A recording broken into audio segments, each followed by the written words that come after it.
Kool-Aid, how would you assess the preparation that you guys had last week in terms of energy in practice?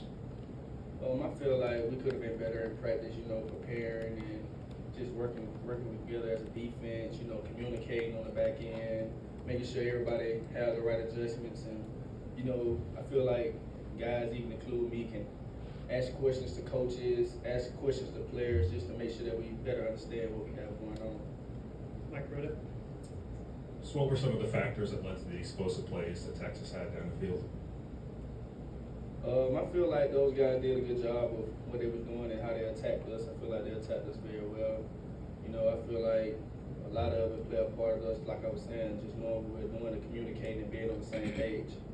Up front, Tony. How difficult is it to kind of get your coverage schemes when a team's moving in tempo, and then what do you do on the field to kind of make sure everyone knows what they're supposed to be doing and then spots everything within whatever the 5 seconds you guys have?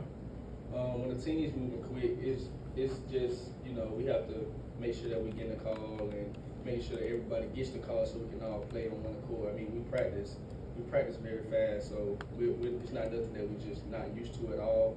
We have periods where we just make sure that we're going very, very fast in case the team come out and do that. So we just have to make sure that we get the call and everybody's on the same page.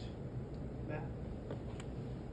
When there's Alabama football alums after the game going on social media and criticizing the current team, do you guys notice that at all, and does it motivate you in any way? Me personally, I'm not really big into reading social media or seeing what other people post. I mean, after a game like that, me personally, I haven't even really been on social media to see what's the media been saying and what people been saying about us, what former players been saying about us, because to be honest, I mean, there's nothing we can do about it. I mean, the game is over with, and all we can do is learn from our mistakes and move forward about it and just acknowledge our mistakes, go over it with coach and just move on and be a better team. Charlie. How much do you see the front seven, especially the edge guys, being motivated after kind of laying a goose egg in terms of sacks this week?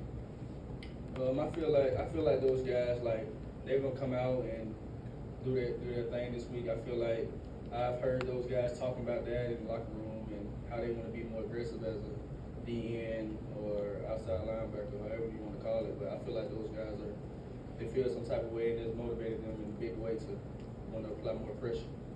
Move back to Kyle. Hey, Kool-Aid.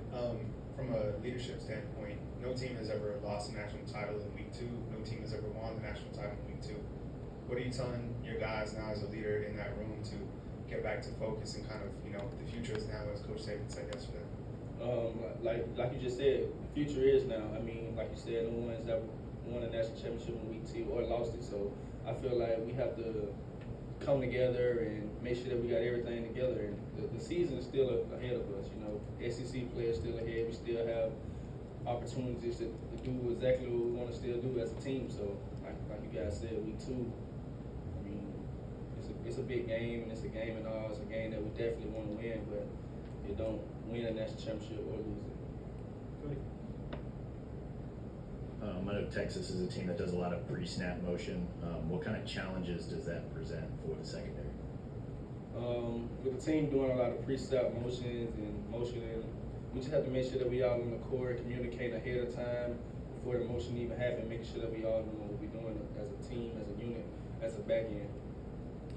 Katie. As someone who goes against him in practice, what have you kind of seen from Kobe Prentice as he's in his second year in the program and kind of growing in the offense?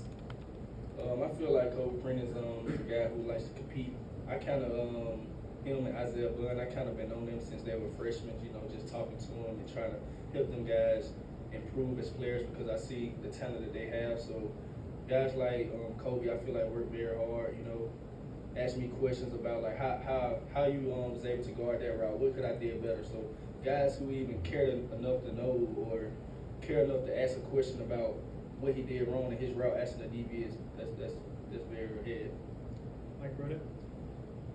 How much of a transition period has there been going from having Pete on the sideline last year with some of the calls to having Kevin Steele in the box and different coaches making the calls on the field? I feel like it's not big of a change, with having the coach in the box and having the coach on the field. I mean, it's kind of the same, just want to get the call and execute the call. Tony. Kobe didn't answer this, so I'm gonna give it to you. You've seen a lot of Alabama receiving cores. Is this the fastest from top to bottom, and also who's the fastest player that you've gone against in the unit for receivers? Well, I can't really speak on the guys who was here before me. I mean, I don't know how fast those guys were. I mean, I never got a chance to guard them, so. But the guys we have here, it's a lot of speed in the receiver room. I feel like a lot of those guys are fast and can stretch the field. The two that hit my head when we talking about speed is Jermaine Bird and Isaiah Bond.